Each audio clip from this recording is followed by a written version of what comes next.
The battlefield of Taravix III was silent now, but it was the kind of silence that felt heavy. Smoke rose from the blackened ruins of cities, and the cold wind carried the smell of burned metal and ash. The war had ended only 2 days ago. The galactic peacekeeping forces were now on the ground, moving between the broken streets, searching for survivors and collecting the wounded. Among the rubble and shadows, a small figure stumbled through the wreckage. Her name was Lyra, a young girl from the Neuralian species. Neuralians were small, soft-skinned, and faintly glowing when healthy. But Lyra's natural glow had faded. Her once bright blue skin was now a dull gray, streaked with dirt. She was barefoot, and her thin legs shook as she walked. She had been searching for her family since the invasion started, but she had found only ruins. Her home was gone. Her parents, she did not know. Her people were peaceful, farmers, and singers, never soldiers. They had trusted the galaxy to protect them. As she limped into the open, she saw a convoy of Varnakian medics setting up a triage zone near a damaged shuttle. Lyra's small heart filled with hope. She gathered what little strength she had and staggered toward them, raising her trembling hands. One of the tall, armored Varnakians turned to look at her. His 4 yellow eyes scanned her quickly, then he muttered something in his language. He waved a dismissive hand. "Not our responsibility," another Varnakian said in Basic, the common tongue. "She is Neuralian. We have no supplies for that kind." Lyra's lips trembled. She tried to speak, her voice a dry whisper. "Please, help." But they turned away. Tears filled her large black eyes, but she kept walking. Her body swayed like a fragile branch in the wind. She reached another cluster of medics, this time Crothians, the reptilian race known for their sharp teeth and cold efficiency. The Crothians saw her coming. One of them hissed, baring his teeth. "Back, little thing," he said. "We care for soldiers, not strays." Lyra flinched at the harsh sound. She stepped back, but her foot caught on a piece of broken metal. She fell onto the cold ground, scraping her arm. Her faint glow pulsed weakly as she bit her lip to keep from crying out. Around her, the busy medics continued their work, moving stretchers and scanning wounded soldiers. Nobody came to her. Nobody even looked at her. Her small hands pressed into the dirt. Her vision blurred. For the first time since the attack began, she felt true despair. Maybe no one would ever help her. Maybe she would just stop moving here on this cold street and no one would notice. And then a voice called out in the distance. "Hey, hey, hold on!" Footsteps pounded across the rubble. A beam of light from a handheld scanner cut through the smoke. A figure appeared, a human soldier wearing a dusty white and gray field medic uniform. His helmet visor reflected the fires around him, and a heavy med kit bounced at his side as he ran. He knelt next to Lyra and gently touched her shoulder. "Hey, it's okay," he said, his voice calm and warm. "I've got you." Through her blurred vision, Lyra saw a human face as the visor lifted. He had dark hair stuck to his forehead with sweat and kind brown eyes. His name tag read, "Rourke." "Don't move, little one," he said. He quickly checked her pulse with his scanner. "Weak. Dehydrated. Possible infection.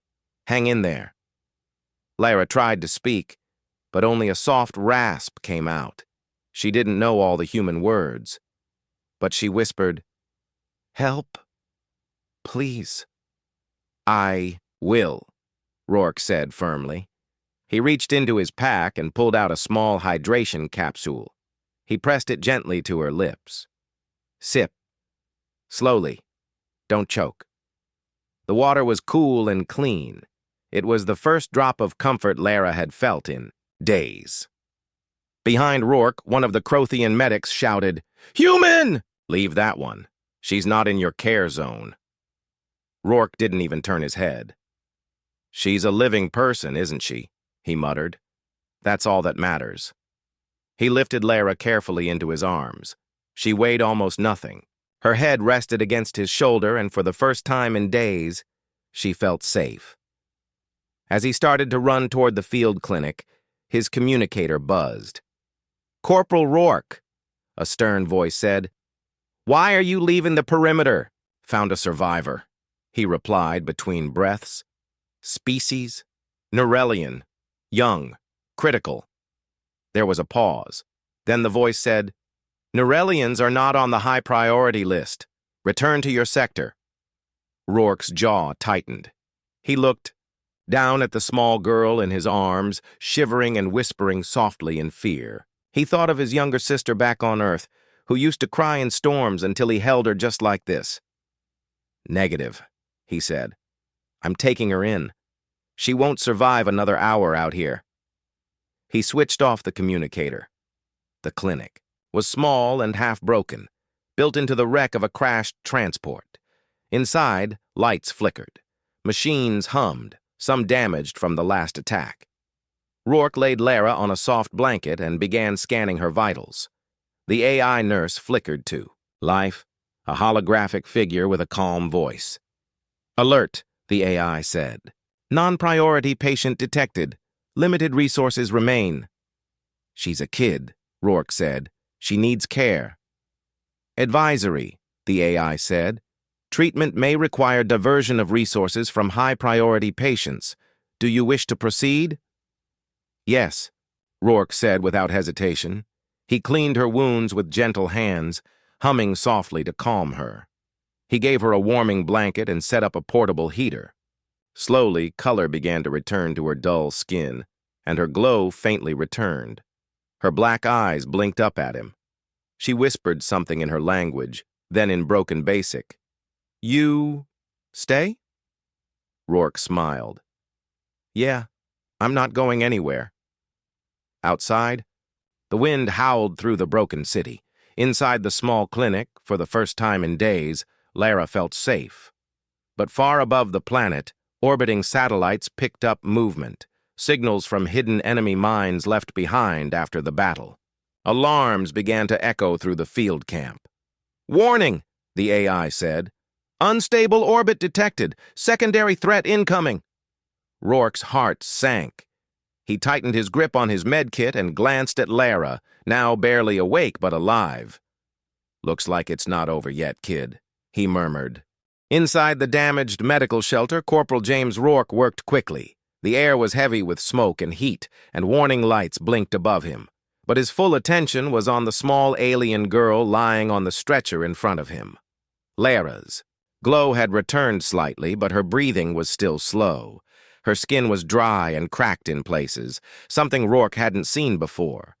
He had treated many species in his years as a field medic, but Neuralians were rare. Their biology was sensitive, closer to aquatic creatures than land-based ones. The standard medical tools didn't work properly on them. Rourke wiped the sweat from his forehead and tapped his communicator. "Medical AI, give me biological data on Neuralians," a soft voice replied. "Minimal data available. Neuralians are classified as a low-threat, low-priority species. Medical records are incomplete." Rourke frowned. "How can we protect a species if we don't even study them?" The AI paused. "Please submit your concern through proper military channels." He rolled his eyes and returned to the girl. Her fingers twitched, and her large black eyes opened slowly. "Hello," he said gently. "I'm Rourke. You're safe now." Lara looked at him weakly. She whispered, "Hurts. Inside." He checked her vitals again. Her internal temperature was dropping. She needed warmth, hydration, and something to stabilize her system. He opened his med kit and pulled out a basic recovery gel, used for burns and shock. The AI voice spoke again. "Warning! Human recovery gel may not be compatible with Neuralian biology. Risk of allergic reaction, 43%. Rourke hesitated, but time was short. The girl's pulse was weakening by the minute. I'll adjust the dose, he muttered. Smaller amount. Apply to outer layer only. He carefully rubbed a thin layer of gel across Lara's arms. She flinched slightly, but then her breathing steadied. The glow in her skin grew a little brighter. It's working, he whispered, more to himself than to anyone else. Just then, the door to the clinic slid open. A tall alien officer entered, Commander Jorek, a Trelexian. His 4 legs clicked against the floor and his long neck lowered to peer at Rourke. "Corporal," Jorek said coldly, "you were ordered to return to your field sector." "I couldn't," Rourke replied, without looking up. "She was dying." "You disobeyed orders to treat a non-priority life form," Jorek said. "Your actions could lead to an investigation." Rourke finally turned. His voice was steady. "I swore an oath. To help anyone in need. Species shouldn't matter." Commander Jorek narrowed his eyes. "Compassion is noble, but we operate by the chain of command. You may be removed from duty." Rourke shrugged. "So be it." Before the commander could reply, a small alarm beeped from the scanner. Lara had started shaking. Her eyes fluttered open and she gasped. Her body arched slightly as her muscles tensed. Rourke rushed back to her side. "She's having a reaction. The gel wasn't enough." He tapped the scanner again. Her organs were struggling. The recovery gel had delayed the damage but didn't stop it. She needed deeper care, something that could match her species' unique biology. "AI," Rourke said quickly. "Search human medicine database for anything similar to Neuralian cellular structure." The AI beeped. "Closest match? Deep ocean cephalopod tissue, compatible in 72% of functions." Rourke's eyes lit up. Earth's deep-sea creatures had similar biology to Neuralians. Maybe he could use an old marine treatment. He opened a storage drawer, digging for an outdated compound used in ocean survival kits. It was called hydroxin gel, designed to heal soft-bodied creatures like sea slugs and jellyfish. "Warning," the AI said. "Hydroxin gel is outdated and untested on alien species." "I know," Rourke said. "But if I do nothing, she dies, Commander." Jorek watched silently from the side. Other medics would have followed protocol. But Rourke, the human, was different. He broke rules not out of carelessness, but out of kindness. Rourke gently applied the hydroxin gel to Lyra's chest and neck. Her body trembled, then slowly began to relax. Her breathing grew smoother. Her glow returned to a soft, steady blue. "She's stabilizing," Rourke whispered. Relief washed over him. Lara opened her eyes and looked at him. Her lips moved slowly. "Thank you." He smiled. "You're doing great, little one. Just rest." Commander Jorek stood still for a long moment, then finally said, "I will not report this. Yet. But understand, human, your behavior is being watched." Rourke nodded. "Then watch closely. Maybe you'll learn something." Hours passed. The med bay remained quiet, lit only by the soft lights of the machines. Rourke sat beside Lara's bed, checking her vitals every few minutes. Her condition had stabilized, but she still needed rest. She was safe, for now. Suddenly, a sound echoed from the back of the shelter. Rourke stood up quickly. A small group of other wounded children, alien refugees, had wandered in. A mix of species, all injured, all quiet and afraid. They had heard that a human was helping people no one else would. One small Yellen boy tugged Rourke's jacket. "Sir, can you help my sister?" Rourke looked down at him, then back at Lara.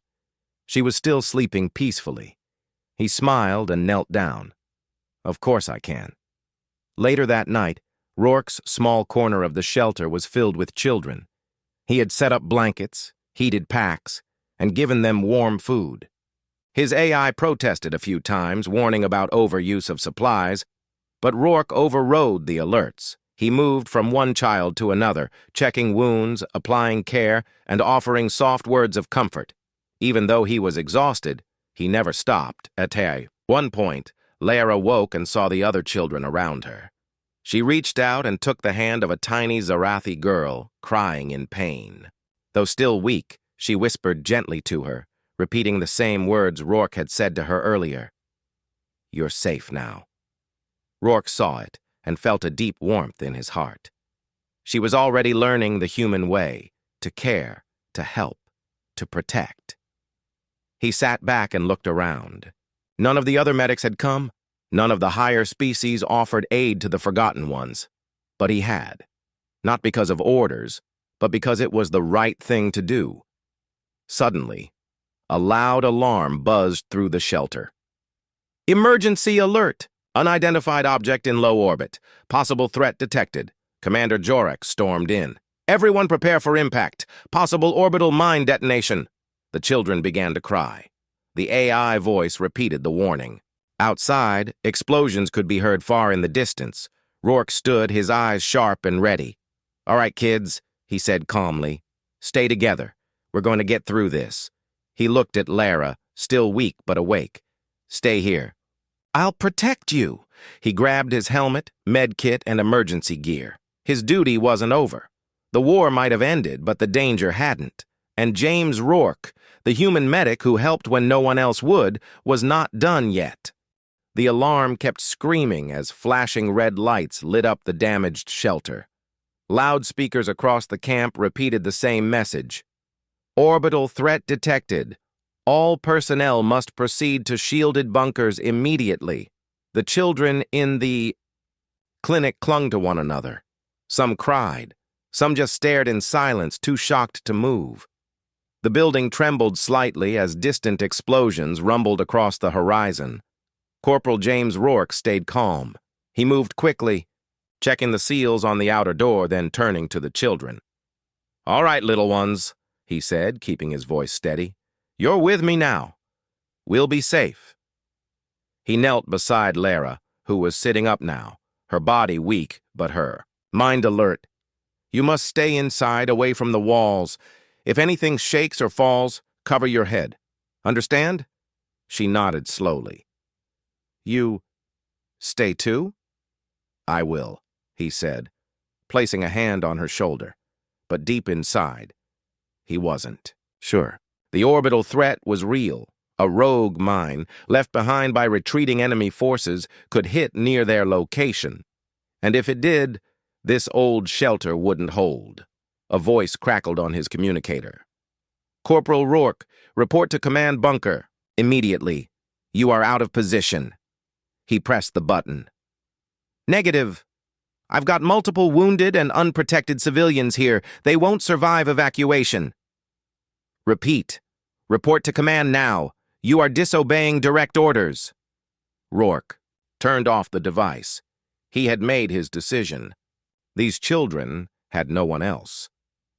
Outside, a shuttle lifted into the sky, an escaped transport carrying high-ranking officers and injured soldiers. Rourke saw it through a broken window. None of the children had been taken. No one had come for them. Happy reinforced the shelter walls with storage crates and emergency armor panels. It wasn't much, but it was better than nothing. He handed out heat blankets, water packs, and protein cubes to keep the children calm. Lara helped, too. Her small hands shook, but she passed the water packs to the other kids and repeated Rourke's words in their languages. "Stay calm. You are safe." Rourke watched her and smiled. Even after all she had suffered, she was helping others. He moved to the back of the shelter and found a damaged storage locker. Inside were 2 outdated emergency shield emitters. Small devices meant to protect a small area during impacts. He activated one and placed it at the center of the room. A soft blue dome shimmered briefly, then turned transparent. It would offer basic protection if it held. The second emitter sparked and hissed. "Broken. No time to fix this," Rourke muttered. He placed it near the entrance anyway, hoping it would activate if needed. Then the ground shook. A strong, sudden tremor. Dust rained down from the ceiling. The lights flickered again. Screams echoed across the outer camp. Rourke knew what that meant. The orbital mine had entered the atmosphere. The camp's defense grid activated, firing plasma bolts into the sky. But the mine was fast. It dodged the blasts and came down in a fiery arc. From the shelter entrance, Rourke saw it streak across the clouds, a glowing red dot moving too fast, too low. The impact hit about a kilometer away. The ground buckled as shock waves spread outward. Windows shattered. Metal screamed. The shelter's walls groaned under the pressure. The shield emitter buzzed to full power. The children huddled beneath it, holding on to each other. Rourke stood at the door, shielding the frame with his body. A second explosion rocked the camp, a secondary charge. The half-broken roof collapsed near the entrance. A large beam fell toward the children. Rourke didn't think. He just moved. He lunged forward, arms outstretched, and caught the beam. The impact forced him to the floor, but he managed to hold it long enough for the children to crawl away. Lara shouted his name. He rolled away just as the beam crashed down, narrowly missing his legs. "Everyone okay?" he gasped, pushing himself up. A chorus of scared voices answered. Lyra helped lift a smaller child and guided her back under the shield. The shockwave faded. The dust settled. Silence. Rourke slumped against the wall, breathing hard. His muscles ached. Cuts lined his arms, but everyone was alive. He looked around. The shelter was damaged but still standing. The children were scared but safe. Lara crawled over to him. Her eyes glowed softly, filled with worry. "You hurt?" "I'm okay," he said with a weak smile. "You?" She nodded. "Still glowing." He chuckled. "Then you're strong." Suddenly, the shelter door opened. A group of armed soldiers stepped inside. Military investigators led by Lieutenant Perrin, a tall, silver-skinned officer. "Corporal Rourke," Perrin said sternly. "You were ordered to report. You ignored a direct command during an emergency." Rourke stood slowly. "Yes, sir, I stayed. These children were left behind." Perrin looked around. "This shelter is unauthorized. This group was not assigned to you." "No one else was helping them," Rourke said. "They would have died." Perrin raised a scanner and checked the shield emitter. "You used outdated equipment, overrode AI warnings, broke safety protocols." Rourke nodded. "Yes, I broke the rules, but I saved lives." Perrin looked down at Lara, who stood beside Rourke with quiet bravery. Then at the other children, still huddled together, all watching silently. One of them, a small Varnakian, stepped forward. He spoke softly. "He saved us." Perrin stared for a long time, then lowered his scanner. "We'll report your actions. A review will be held." Rourke gave a tired salute. "Understood, sir." Later that night, back at the central base, Perrin sent a private message to the High Command. It read, "Corporal James Rourke broke code, disobeyed orders, and risked his life for non-priority civilians. But perhaps the code needs changing. Attached, medical data gathered on Norellian response to human treatment and recordings of shelter events." In the shelter, Lara sat beside Rourke as he rested. She held his hand gently. "You're not like other soldiers," she whispered. He smiled faintly. "Maybe that's a good thing." She looked at him, eyes shining. "You helped me. So I help others now." He looked at her with pride. That's the human way. Outside, the sky was clearing. The danger had passed for now. But something greater had begun. A ripple, a change, because when no one else helped, a human did. And that meant more than anyone realized. The shelter was quiet now, but the silence wasn't peaceful. It was the kind of silence that followed destruction, the kind that pressed down on your chest like heavy stone. Corporal James Rourke sat near the entrance, arms crossed over his chest, keeping watch. His eyes were tired and his uniform was stained with dust and blood, but he remained alert. The children were sleeping, huddled close together under the soft blue glow of the emergency shield. Next to him sat Lyra, the Dode young Nerelian girl whose life he had saved. She no longer looked as weak as before. Her glow had returned, and her small frame moved with more strength. But her eyes still held sadness, memories of what she had lost. "Can't sleep?" Rourke asked softly. She shook her head. "Too many thoughts." "I know what that feels like," he said. "But you're safe now, I promise." She gave a small smile. "Because of you." Rourke didn't reply. He didn't feel like a hero. He had broken military rules, disobeyed direct orders, and now he was waiting for whatever punishment would come next. But if he had to do it again, he wouldn't change a thing. Suddenly the ground shook again, just a small tremor, but enough to wake the children. From outside, a loud voice shouted, "This is Commander Draylan! We have wounded incoming. All medics, prepare!" Rourke stood at once. His instincts kicked in. "Stay here," he said to Lyra. "Help the others stay calm." She nodded without fear this time. Rourke grabbed his med kit and rushed outside. The camp was chaos again. A transport had been hit by debris from the earlier orbital blast. Several soldiers and civilians were injured. Some were burned. Some carried broken bones. Smoke rose from the wreck, and fire teams were struggling to contain the flames. Medics from various species worked together, but they were overwhelmed. Rourke didn't wait for orders. He dropped to his knees beside the first patient, a Thurian soldier bleeding from the chest, breathing shallow. "Lung puncture," Rourke said. "I need seal gel and internal stabilizers." A nearby alien medic hesitated.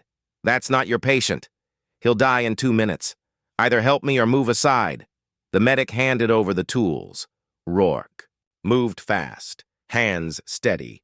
Within minutes, the Thurian's breathing stabilized. Rourke moved on to the next, then another. He stitched wounds, stopped bleeding, and gave injections of pain blockers. The human medic who had once been questioned was now leading the recovery effort, and others noticed. Back at the shelter, Lyra watched through a cracked window. She saw Rourke running from one wounded person to another, helping without pause. Her heart swelled with respect, and something more. She didn't have the training he did, but maybe she could help in her own way. One of the younger alien children was coughing badly. Lyra placed a damp cloth on her forehead, copying what she had seen Rourke do. Another child had a small cut on his foot. She found clean wrap bandages and carefully tied them. "You okay now?" she whispered. "You strong?" One by one, she comforted the frightened children, repeating the same kindness she had been shown. The human way. Hours passed. The wounded were stabilized. The fires were out. And Rourke finally returned to the shelter, his body aching. As he entered, he froze. The shelter was clean. The children were fed and resting. And Lyra stood in the center, holding a med scanner, checking vitals like a trainee nurse. "You did all this?" he asked, surprised. She nodded. "I remember what you do. I try, too." Rourke smiled, but his eyes glistened with emotion. "You did more than try, Lyra. You helped them. I'm proud of you." Before she could answer, the shelter's door opened again. Commander Jorek stepped inside. This time, he didn't look angry. "Corporal Rourke," Jorek said, "I was ordered to report your insubordination to the Council, but something changed." He handed Rourke a small data pad. On it was a recorded message, an interstellar broadcast, from the Galactic News Network. A reporter's voice spoke. "A human medic saved dozens of lives during the Teravix crisis. Disobeying orders, he protected forgotten civilians, including alien children. Today, he is being called the Guardian of the Forgotten." Images played. Rourke carrying Lyra through the dust, shielding children from falling debris, helping injured soldiers without question. Rourke blinked. "This went public?" Jorek nodded. "Yes. And now everyone is watching. Some see your actions as foolish. Others see them as inspiring. Rourke looked down at the children. I just did what I thought was right. Sometimes, Jorek said slowly, doing what is right means breaking rules that never should have existed. Lara stepped forward, holding Rourke's hand. Commander, she said bravely, he saved me. He saved all of us. Jorek looked at her for a long time. Then he turned to Rourke. You are to report to the Peace Council in 5 days. They want to speak to you directly. Am I being punished? Rourke asked. I don't know, Jorek said. But they're not calling you a criminal. They're calling you a symbol. The next morning, small gifts began to appear at the shelter entrance. First, a pack of medical supplies from a Crothian trader, then a thermal blanket from a Varnakian officer, then small food rations from alien civilians passing by, and later, an official message from the Norellian ambassador. On behalf of our people, we thank the human who showed our child mercy. We are forever in your debt. News spread quickly across the galaxy. For the first time, a human was being honored not for strength in war, but for strength in kindness. Rourke watched as more medics arrived, this time volunteering to help the children. Doctors from species who once looked down on humans now asked for his guidance. Corporal, one young Varnakian said, how do you calm the small ones so easily? Don't treat them like numbers, Rourke replied. Treat them like people. That's the real medicine. That evening, Lara sat beside Rourke, looking up at the stars. Do you miss your home? She asked. Rourke nodded. Every day. Me too, she whispered. He reached into his uniform and pulled out a small picture. It showed a young girl, his sister, laughing in front of a small Earth house. She was saved once by an alien medic during the Earth Wars. I promised I'd return the favor to someone. Anyone. Lara looked at the picture and then at him. You did. You kept your promise. As the stars above twinkled and the wind gently moved through the broken camp, something had clearly changed. Not just in the shelter, but in the galaxy itself, because a human had shown what many had forgotten. 5 days had passed since the explosion on Taravix III. The fires had gone cold, the wounded were recovering, and the shelter where it all began had become a place of peace, laughter, and healing. But now, Corporal James Rourke stood far away from that broken planet. He was on the shining floors of the Galactic Peace Council Hall, a massive space station orbiting the neutral planet Virilan. The building was shaped like a great silver ring, and inside its central chamber, hundreds of alien leaders sat watching him. The Peace Council was made up of many races, tall insectoids, scaled warriors, beings of pure light, and even water-filled floating creatures in glass spheres. Each one wore rich robes or battle armor. But all of them sat in silence as Rourke stood alone in the center of the grand chamber.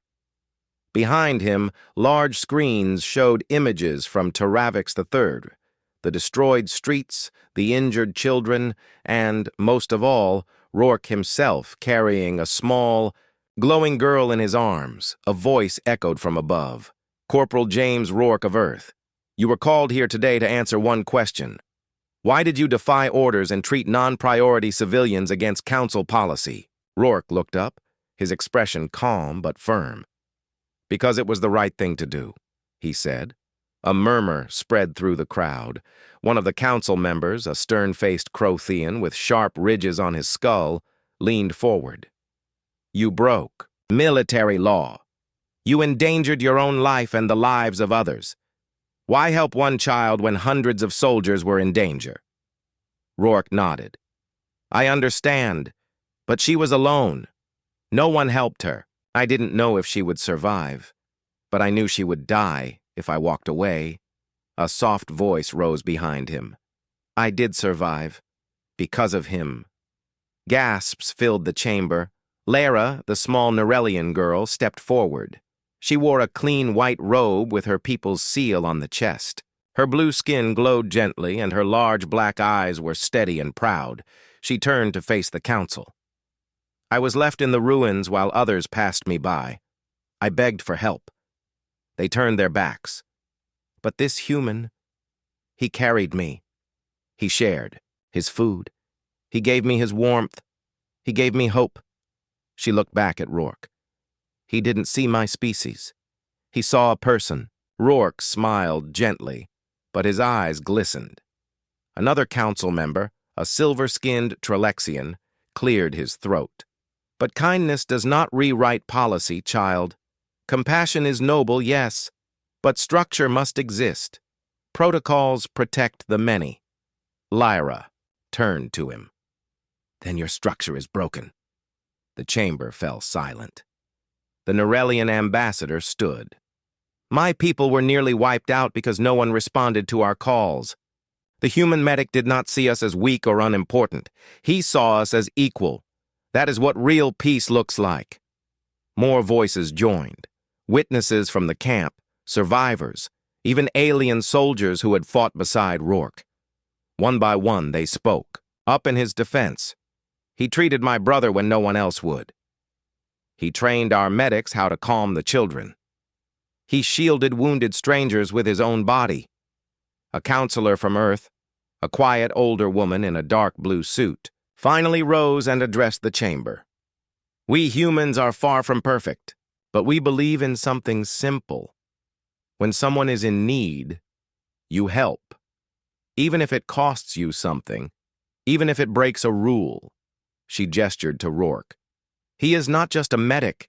He is a mirror of our best side, the side that chooses care over control.